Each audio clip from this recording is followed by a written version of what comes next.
ప్రస్తుతం ఆయన ఇప్పుడు మనతో ఉన్న ఆయన అడిగి తెలుసుకుందాం. సార్, ఈ విజయాన్ని మీరు ఎలా చూస్తారు?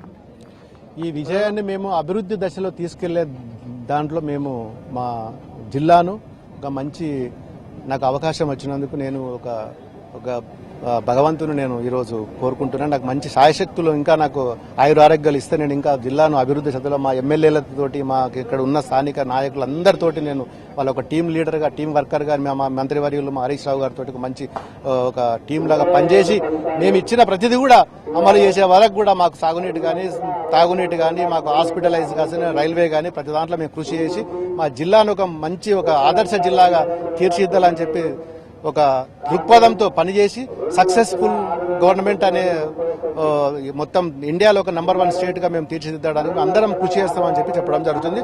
అదొక నేను మంచి దాంట్లో నేను గౌరవిస్తాను. మెదక్ జిల్లాలో ఇప్పటిదాకా మీ దృష్టికి వచ్చినటువంటి సమస్యలు ఏంటి? ఈ సమస్యలు ఢిల్లీ దాకా తీసుకెళ్లి ఏ రకమైన సమస్యలు సాధించేందుకు ప్రయత్నం చేస్తారు? స్టేట్ లో ఉన్న స్టేట్ గవర్నమెంట్ సంబంధించినవి మేము ఇక్కడ మా నాయకులు చూసుకుంటే సెంట్రల్ గవర్నమెంట్ సంబంధించినవి అక్కడ నుంచి రావాల్సిన నిధులు కానీ దానికి సంబంధించిన డిపార్ట్మెంట్స్ తోటి మేము కోఆర్డినేషన్ చేసుకుని మా జిల్లా నుంచి 2 ఎంపీలో ఉన్నాం కాబట్టి ఖచ్చితంగా సెంట్రల్ గవర్నమెంట్ సంబంధించిన ప్రతి ప్రాజెక్ట్ మీద కూడా మేము స్టేట్ సెంట్రల్ కలిసి ఒక